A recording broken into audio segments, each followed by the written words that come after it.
Damas y caballeros, con ustedes, introducción al acero.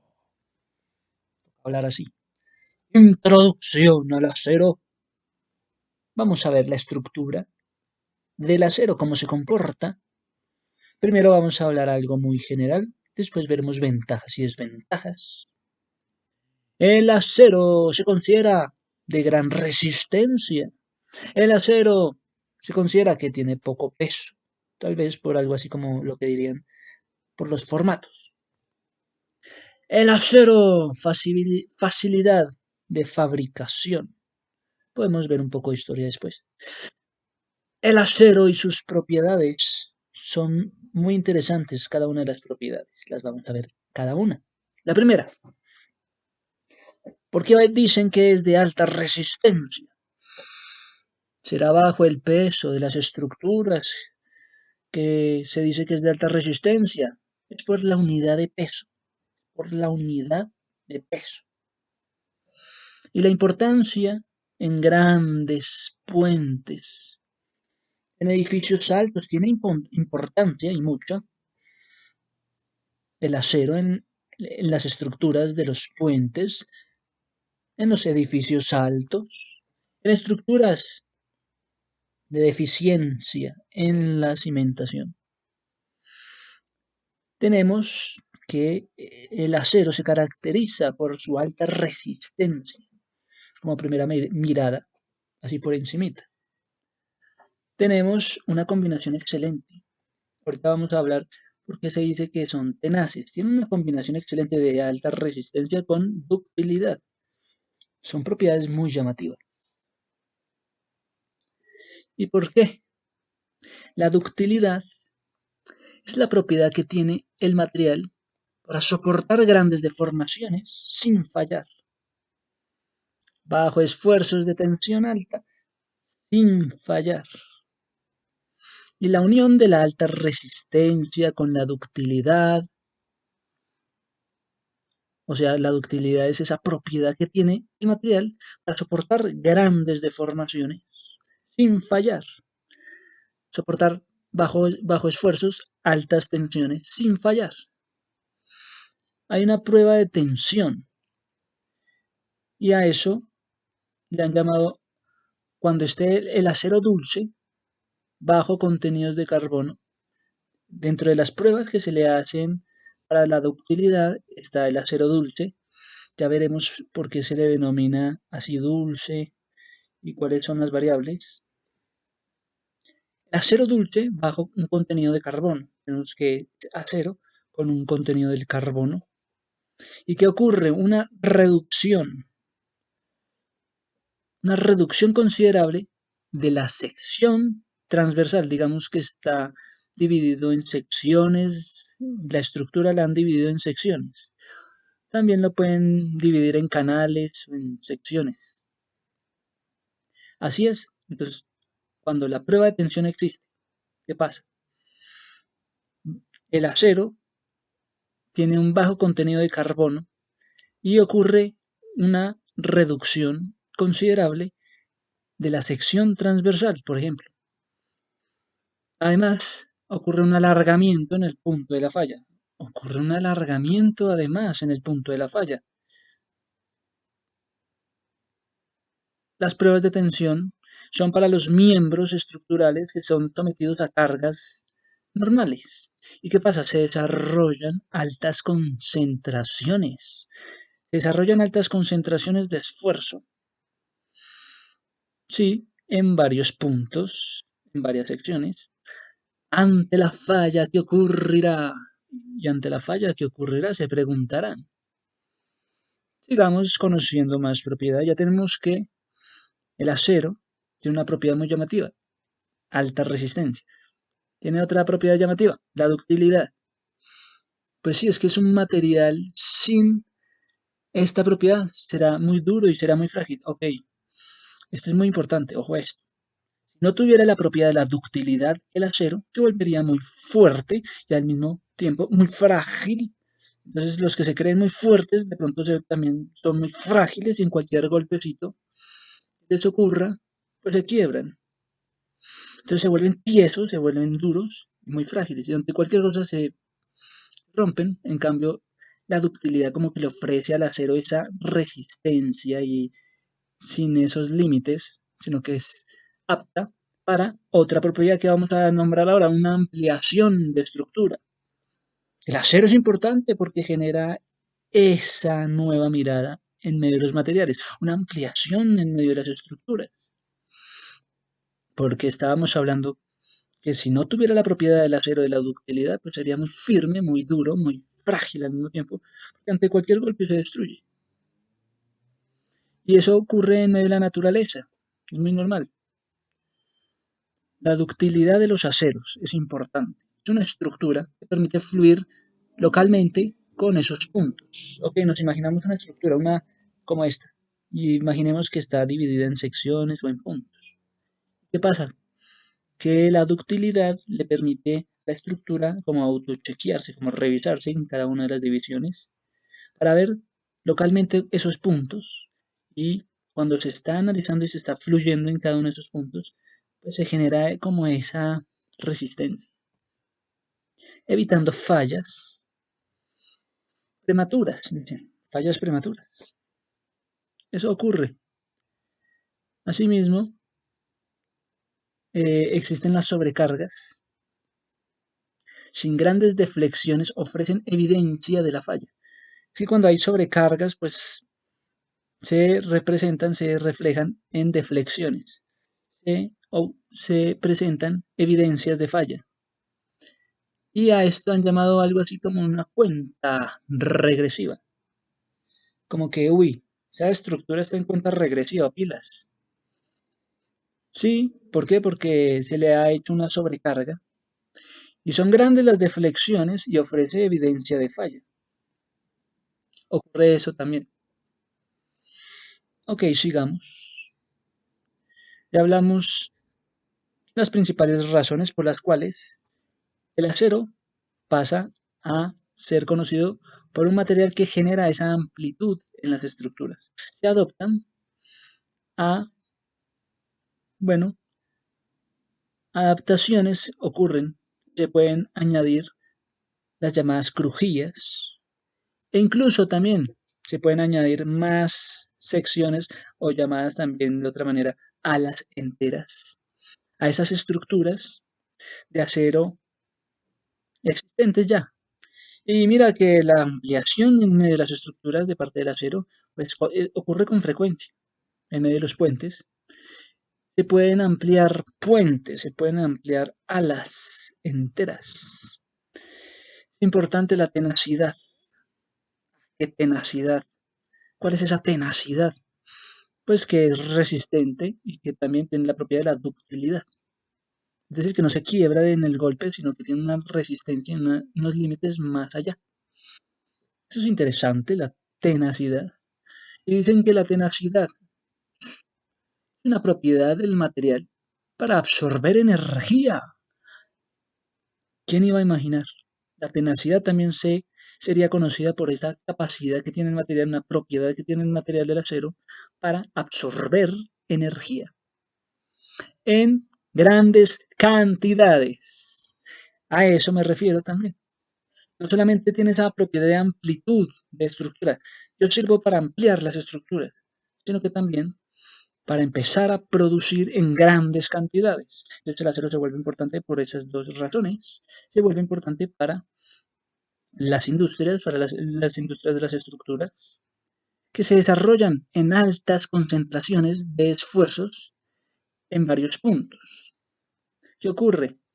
Hay varios puntos, varios esfuerzos, hay estructuras que merecen ser tenidos en cuenta y no solamente por la estructura misma, sino porque puede ser una chatarra que ha llegado y que aún siendo chatarra es recibida como material de uso y es muy normal ver las chatarras de los autos viejos, chatarras de cualquier elemento, sean máquinas.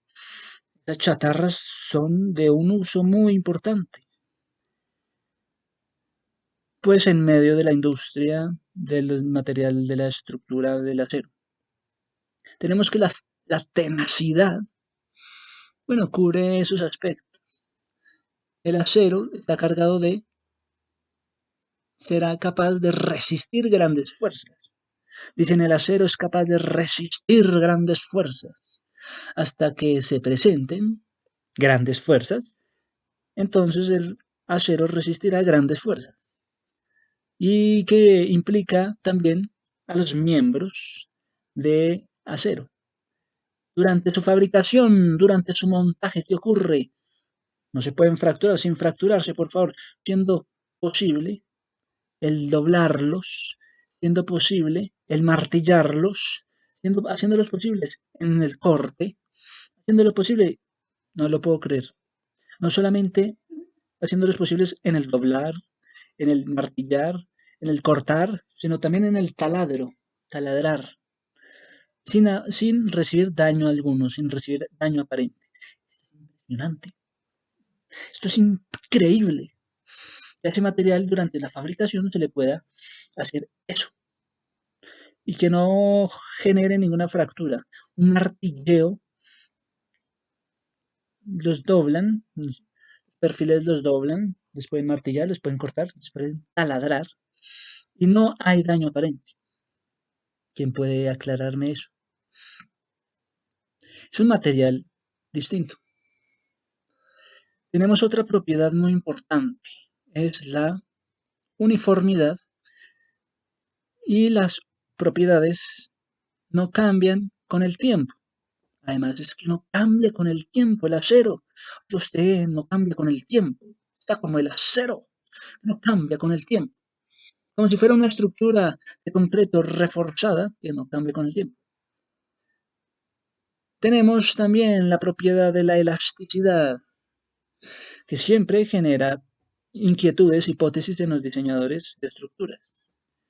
Se acerca más a la ley de Hooke debido a su comportamiento, pues genera más esfuerzos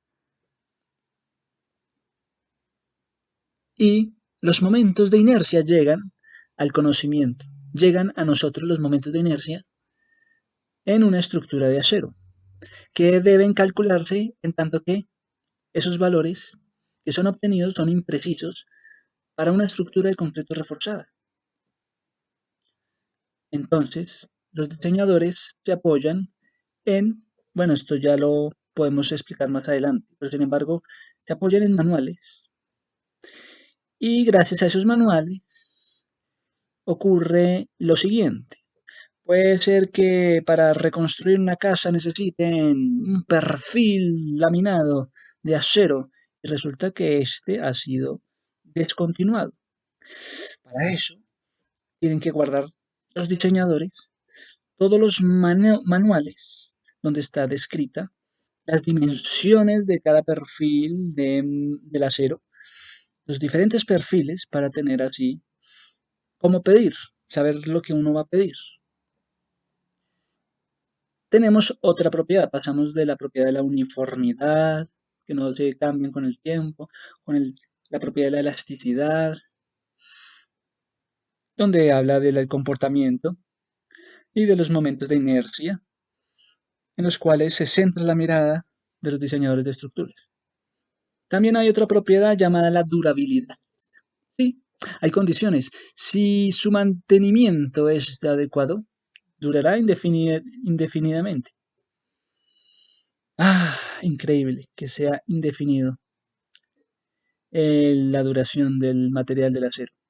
Hay unas investigaciones acerca del acero modernas que indican lo siguiente, que bajo ciertas condiciones no se requiere mantenimiento en el acero, no se requiere como lo que se solía pensar, que tienen que darle una capa de protección, una capa de base protectora con la pintura.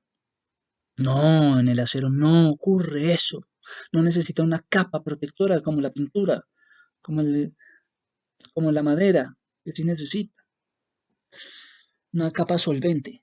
No necesita, el acero no necesita esos solventes, no necesita una capa de pintura para protegerla como base.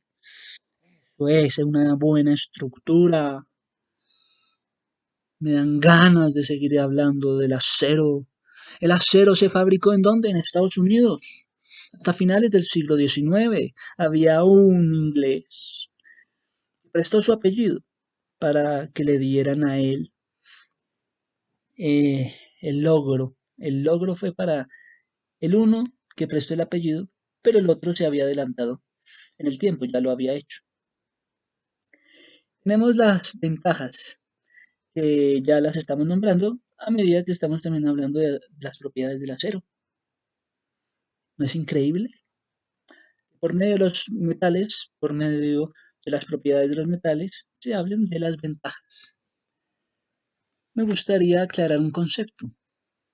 Hablábamos de la importancia de la palabra acero, porque por medio del acero se llegan a otros términos como la crujía. ¿Qué es la crujía? Es el corredor largo de un edificio, como si fuera un museo. La crujía es como ese corredor largo que da paso a que en ambos lados hayan ese acceso a ambos lados llenos de elementos, como un pasillo donde a ambos lados, la crujía es como ese pasillo donde a ambos lados hay varios elementos. Es un espacio arquitectónico comprendido entre dos muros de carga. Un espacio comprendido entre dos espacios de carga. ¿Sí? Dos, eh, entre un muro y un pilar o entre muros y pilares. Eso es como lo que se representa con las crujías. Un espacio arquitectónico que se da curiosamente como un pasillo como de algún museo. Y a esto hace también referencia el tema del acero. Genera esos espacios y no respondo, simplemente es eso, muy grande. Hay ventajas, sigamos con las ventajas, por favor. Yo sé que quieres enseñar los conceptos nuevos, pero todo tiene su tiempo. Ahora estamos es en el acero. Hay ventajas del acero estructural, sí. Hay una facilidad del acero, sí. ¿Cuál sería la facilidad del acero? Sí. Si está en medio de una estructura, debe unir diversos, bueno, diversos miembros estructurales. Debe unir, ¿será que el acero es como una unión estructural? ¿Sirve de unión estructural? Para unir miembros. ¿Por medio de qué? De varios tipos de conexiones y de superficies. Por ejemplo, existen las soldaduras y los pernos para hacer esto, de unir. Sigamos. Hay una posibilidad de prefabricación en medio de las ventajas del acero. Está la posibilidad de la prefabricación. Y los miembros de la estructura tienen una rapidez de montaje. También facilitan todo, el rapidez en el montaje, posibilidad de ser prefabricados, una rapidez y una capacidad de laminarse en gran cantidad de tamaños y de formas. Se pueden laminar en gran cantidad de tamaños y de formas. Hay un excelente conductor de calor. ¿Quién es? ¿Quién será como ese buen acero que es capaz de ser un excelente conductor de calor en una y en otra situación? De manera que los miembros del acero gozan de buenos resultados porque son conductores de calor. De modo que los miembros de acero sin protección también generan esa conducción de calor, aún estando sin protección. Un comportamiento ante los incendios o un comportamiento ante el fuego. Eso es lo que ocurre. Puede transmitir suficiente calor en una sección de la estructura o pasar de un edificio a secciones adyacentes. Puede transmitir, puede conducir ese calor de un edificio a secciones adyacentes. Así es el comportamiento del acero. Conduce el calor, sea como sea, de una sección a otra sección, de un edificio a una sección adyacente, lo cual es maravilloso. Es que no se queda quieto, eso es lo que ocurre.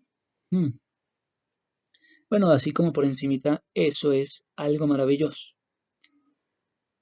El costo. ustedes pensarían que el costo del acero, ¿cómo es? El costo de la protección contra el fuego, ¿será que es importante tener en cuenta? ¿Será que van a pagar lo suficiente? El costo de la protección contra el fuego. ¿Será que no vale la pena? Aún son incombustibles. Aún dicen que el acero es incombustible. Su resistencia se reduce considerablemente en la temperatura que se alcanza en incendios. Es que como que el acero tiene tantas formas y tamaños y que además, ¿acaso no pensarían en, en debido a su capacidad de incombustible? Su resistencia se reduce considerablemente en la temperatura que se alcanza en medio de los incendios. Cuando los materiales del edificio se queman, ¿qué ocurre? Ha ocurrido un desastre, ha ocurrido un incendio devastador. ¿En dónde? En inmuebles vacíos, en los que el único material combustible es el mismo inmueble. Este material resulta que es incombustible. En medio de situaciones alarmantes donde hay incendios devastadores, pues ¿qué pasa? Que los inmuebles es el único material combustible, el mismo inmueble. Y ocurre lo siguiente. Vamos a ver cuáles son las desventajas del material del acero. Con ustedes las desventajas. Vamos a ver que hablen las desventajas, a ver cómo se complementa todo esto. Las desventajas nos hablan de la corrosión que llega por medio de sol, aire, humedad. La corrosión, pues sí, debe presentarse en todo tipo de material, en todo tipo de situación. Debe presentarse periódicamente por ser susceptible al estar expuesto al aire y al agua. Ok, la corrosión, y esa es una desventaja en casi todas las estructuras, la corrosión. Pero sin embargo dice que se puede tratar la corrosión, fíjate. Para la madera dice, no, ante la corrosión no, pues echen una pintura que le sirva de protección. Aquí, en medio de los metales, llámeme por favor, ¿sabe a quién? Al cobre, cuyas propiedades sirven, ¿para qué? Sirven anticorrosión. Esa es la propiedad del cobre. Así que llámenme al cobre porque este nos va a ayudar porque tiene unas propiedades anticorrosivas. Y así es como se ayudan entre los metales. Además, absorbe durante el proceso de fabricación del acero. Además, se absorbe. Es tan genial entonces, es tan buen aliado el cobre, que además se absorbe durante la fabricación del acero. No puedo creer, no puedo creer todo lo que nos enseñan los simbolismos en medio de los metales. Es como el cobre. Pues, ¿por qué? Porque tiene propiedades anticorrosivas. Y además, en medio de la fabricación del acero, este se absorbe. Puede ser bastante efectivo, sí, en cierta medida, en ciertas situaciones para sí, limitar la corrosión, para trabajar en esto, en los límites de la corrosión. Tenemos un ejemplo. Hay fallas por corrosión, hay fatiga. Ocurre, sí, que también los metales tengan fatiga por fallas en los esfuerzos, por fallas en la corrosión, digamos. Ocurre, sí, en medio de los metales también.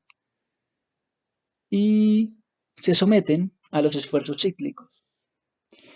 Es que la estructura se somete a esfuerzos cíclicos y también se someten a temperaturas o a ambientes corrosivos, sí. Pero lo importante es conocer la resistencia en estos casos. Que el acero tenga una resistencia importante a la fatiga, de modo que pueda ayudar a la reducción apreciable. ¿Y en qué situaciones? ¿Cuándo? ¿Cuándo ocurre esta reducción? ¿Cuándo? Cuando los miembros del acero pueden reducirse cuando son sometidos a cargas cíclicas. Listo, la estructura de acero es sometida a esto que han llamado carga cíclica. Mientras ocurre las cargas cíclicas, entonces, ¿cómo así? El acero es reducido, sí. Los miembros del acero se usan en el ambiente y, y esto es útil. Se usan en medio del ambiente, de la situación sometidos, y esto es lo que ocurre.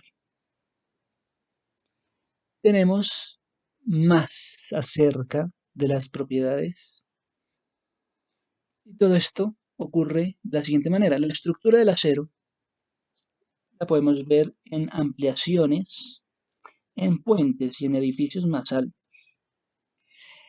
Debe protegerse mediante materiales que además tengan características como aislantes. No solamente es llamar, hey, llámeme al cobre, sino que tiene un material aislante también. Y esto es aprovechado por los edificios. Deberá acondicionarse a los sistemas que han llamado sistemas de rociadores para que cumplan los requisitos de seguridad. Bueno, del código de construcción. Ya vemos más o menos por dónde va. Que los diseñadores de estructuras requieren del manual, porque hay manual donde están todas las dimensiones de los perfiles de acero. Y también se requiere del código de construcción para conocer los requisitos que deben cumplir los sistemas que se deben hacer, sistemas de rociadores en medio de los edificios. En, en cuanto a los materiales que sean característicos como los aislantes, entonces ahí ya hay que llegar también a conocer más acerca de los manuales o a conocer más del código de construcción. Tenemos la siguiente información. Hay otras propiedades que son desventajas porque son susceptibles. El acero es susceptible al pandeo. ¿Eso qué van a hacer? Si el material es susceptible al pandeo, ¿qué hay que hacer? Pues hay una regla general. Cuanto más largo sea el miembro a la compresión, mayor será el peligro del pandeo. Sí, eso es lo normal, la ley normal, la regla normal. Cuanto más largo sea la sección a trabajar, mayor posibilidad y peligro hay de pandeo. Pero debido a la relación con la resistencia, son relaciones, dicen que son relaciones ya elevadas de resistencia. En la resistencia al peso o a la resistencia en la mayoría al uso de las columnas de acero. Y se va a hablar entonces de las columnas de acero. Se necesita un acero adicional. Van a decir que se necesita un acero adicional para las columnas. Sí, para que sean más rígidas, sí. Y que no se pandeen. No, no se van a pandear. Van a ser más rígidas para no reducir el tema de la economía. Y así como los cuerpos se fatigan cuando trabajan mucho, también los metales, en esta otra propiedad de desventajas, tenemos susceptibilidad al pandeo. También tenemos que son una fatiga. Sufren de esa fatiga, que cuando ocurre la fatiga, cuando se presentan tensiones y aparecen de vez en cuando las fatigas. Si se someten a un gran número de inversiones del sentido del esfuerzo, ¿qué hay que hacer? Hay ya un gran número de inversiones en el sentido del esfuerzo. ¿Qué hay que hacer? Su resistencia se puede reducir también si se someten a gran número de inversiones, inmersos en medio de los esfuerzos. ¿Qué será? Se plantean condiciones, sí, si serán sometidos a un número mayor de esfuerzo en medio de los ciclos de esfuerzo que ocurren en medio de las estructuras, esos ciclos de esfuerzos que pueden ser también variables. ¿Qué más ocurre? La fatiga puede reducirse, sí, la fatiga puede reducirse. ¿Usted con su fatiga puede reducir la fatiga? Sí, claro que sí. Asimismo, el acero puede reducir la fatiga si, solo si, con esa condición, si se sabe tratar de antemano, que estarán sometidos a ciclos de esfuerzos variables. Con el conocimiento en la mano, en la cabeza, La estructura del acero será sometida entonces a ciclos de esfuerzos y serán variables. ¡Wow! Eso es entonces la solución ante las fatigas a las cuales se ven sometidas debido al número de esfuerzos y de ciclos de esfuerzo. Bueno, entonces entendamos que hay una sensación de fatiga y también hay una fractura frágil con todas las condiciones planteadas como un lugar de concentración de esfuerzos. Imaginémonos una sección del acero como un lugar de concentración de esfuerzos. ¿Será que sí se puede? ¿Será que es en el centro máximo de máxima resistencia del acero? ¿Será que es el centro en medio de una estructura como una viga, como una columna? ¿Será que es el centro, es el lugar que se concentra todo el esfuerzo? ¿Será que ocurren fracturas frágiles? Pero ¿cómo? Si tiene aún así la capacidad para resistir. Se debe encargar entonces, se debe producir una fatiga. ¿Qué pasa? Se bajan las defensas, se bajan las temperaturas, a bajas temperaturas ocurre esto. Se agravan las situaciones. ¿Qué pasa? Las condiciones del esfuerzo también llegan. ¿Cuáles son las condiciones del esfuerzo? Hay tres ejes, X, Y, Z, el llamado esfuerzo triaxial. ¿Qué son tensiones? Es que son esfuerzos no en un eje X ni en un eje Y, son tres dimensiones, X, Y, Z, triaxial. Esto ocurre en medio del mundo del material del acero estructural, lo cual es llamativo, lo cual podemos afinar más conociendo acerca de la historia, de la importancia que ha adquirido el manejo de este material para la sociedad, para el desarrollo tecnológico. Y hasta aquí, muchas gracias, sigan siendo felices, disfruten cada material y cada día. Aprendamos más de lo que nos ofrecen los materiales de construcción. Muchas gracias.